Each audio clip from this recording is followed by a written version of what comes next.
किसी शहर में पूनम अपने पिता रमेश, भाई रोहित और भाभी नेहा के साथ रहती थी। वैसे तो सब कुछ ठीक ही था, मगर पूनम की भाभी नेहा को पूनम एक आंख नहीं भाती थी। बेचारी पूनम भी अपने पिता के सामने हाँ में हाँ मिला देती थी, मगर हकीकत ये थी कि नेहा पूनम को बिल्कुल ही पसंद नहीं करती थी।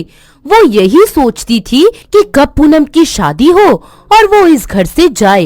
एक दिन नेहा के दूर के रिश्तेदार पूनम के लिए रिश्ता लेकर आते हैं। जी वो सब तो ठीक है, लेकिन एक बार लड़के से मिल लेते तो बहुत अच्छा रहता। इससे पहले कि लड़के वाले कुछ बोल पाते, नेहा बोलती है, पिताजी आप चिंता मत कीजिए, रेयान को मैं बहुत अच्छे से जानती हूँ।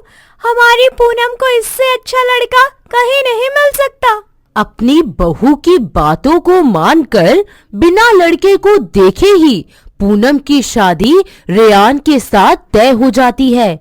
मेहमानों के जाने के बाद नेहा बहुत ही बढ़ चढ़कर लड़के वालों की और साथ ही अपनी भी तारीफों के पुल बांधने लगती है। इधर रेयान इस रिश्ते से बिल्कुल भी खुश नहीं था, मगर माँ बाप के दबाव में आकर उसने इस रिश्ते के लिए हाँ कर दी। जब से पूनम की शादी का रिश्ता तय हुआ था, उसे एक औरत के रोने की आवाज आने लगी थी और एक अजीब सा साया भी नजर आता था। वहीं पूनम भी इस रिश्ते से खुश नहीं थी, मगर उसे अपने पिताजी और भाई पर पूरा भरोसा था, इसीलिए वो भी इस शादी के लिए मान जाती है। इस तरह पूनम की शादी का दिन भी आ गया। पूनम के पिताजी ने टीवी, एसी और बहुत सी कीमती चीजों के साथ 10 लाख रुपए नगद दहेज में दिए। इस तरह पूनम और रेयान की शादी हो जाती है। जब वो ससुराल पहुंचती है तो सास दरवाजे पर ही दोनों का स्वागत करने पूजा की थाली लेकर खड़ी थी, मगर रेयान गले में पहना शादी का हार फेंककर बड़े ही गुस्से में घर के अंदर चला गया। पूनम को सब कुछ बड़ा ही अजीब लग रहा था, क्योंकि एक तो रेयान का बेरुखापन और दूसरी बात कि घर में शादियों वाली कोई चहल पहल ही नहीं थी। घर में उन चारों के अलावा कोई भी नहीं था, मानो किसी को न्योता ही ना दिया हो। जैसे ही पूनम अपने कमरे में गई तो रेयान अपना तकिया लेकर दूसरे कमरे में सोने चला गया। पूनम की आंखों से आंसू छलक पड़े। उसे मालूम ही नहीं था कि उसे किस बात की सजा मिल रही है। देर रात को करीब 3 बजे फिर वही साया पूनम को दिखाई दिया। पूनम बहुत ही डर गई। खुद को संभालने की कुछ देर बाद वो किचन की ओर पानी पीने गई।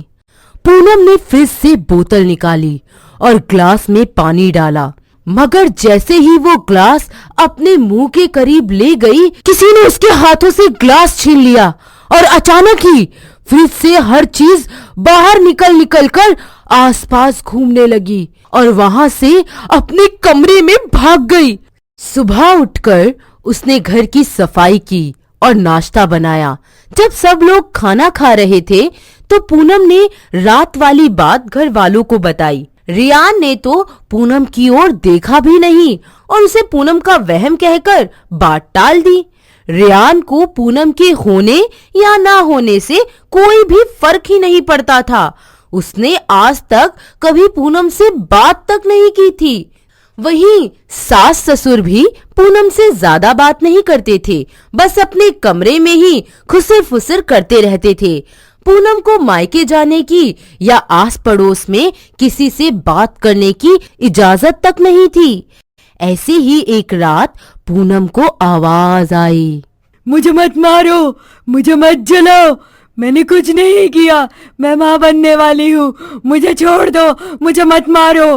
पूनम ने अपने आसपास देखा तो वहां कोई भी नहीं था। अब पूनम काफी डरी डरी रहने लगी थी। पूनम काफी वक्त से देख रही थी कि पड़ोस में रहने वाली एक औरत हमेशा ही उसे घूरती रहती थी, मगर ना ही पूनम उससे कुछ कह पाती और ना ही वो औरत कुछ कहती। अब पूनम को हर वक्त किसी औरत के रोने की आवाज और उसका साया दिखने लगा था। जिससे पूनम बहुत डरी और घबराई हुई रहती थी। एक दिन जब पूनम की सास और ससुर सोए हुए थे तो पूनम अपनी पड़ोस में रहने वाली उसी औरत के घर जाती है जो हमेशा उसे घूरती रहती थी। उस पड़ोसन औरत ने पूनम से कहा, बेटे, ये रियान की दूसरी शादी है। रियान ने रोशनी नाम की एक लड़की से शादी की थी। रोशनी अपने नाम की तरह बहुत खूबसूरत थी, मगर गरीब होने के कारण कुछ दहेज में सामान नहीं ला पाई थी। यही बात रियान के माँ बाप से बर्दाश्त नहीं हुई। उन्हें तो बहुत सारा दहेज लाने वाली बहू चाहिए थी। रोशनी ना माँ बनने वाली थी।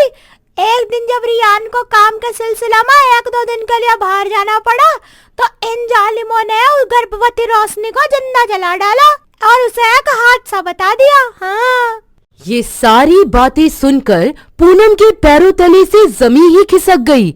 अब उसे सारी बात समझ आ गई। उसने मन ही मन रोशनी और उसके बच्चों के हत्यारों को सजा दिलवाने की ठान ली।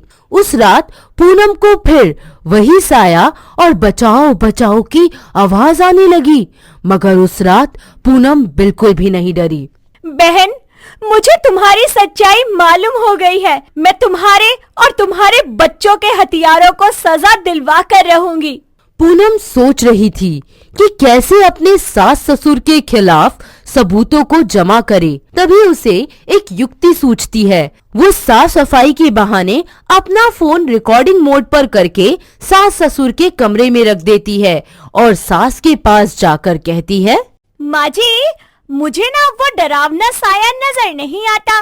पता नहीं क्या बला थी वो। अच्छा हुआ जो उस कलमुही रोशनी का साया इस घर से चला गया। हाँ भाग्यवान, मुझे तो डर था कि कहीं सबको मालूम ना हो जाए कि रोशनी बहू को हमने ही जिंदा जलाकर उसे हादसे का नाम दे दिया था।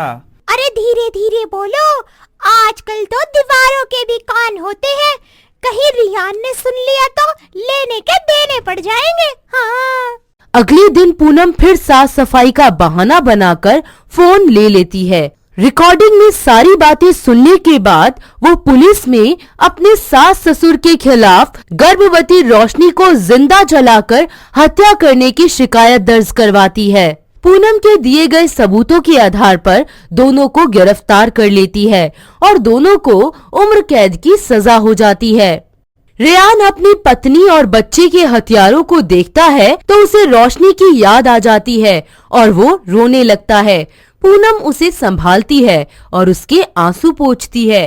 रेयान भी पूनम को अपनी पत्नी के रूप में स्वीकार कर लेता है और फिर दोनों खुशी खुशी अपना जीवन बिताने लगते हैं।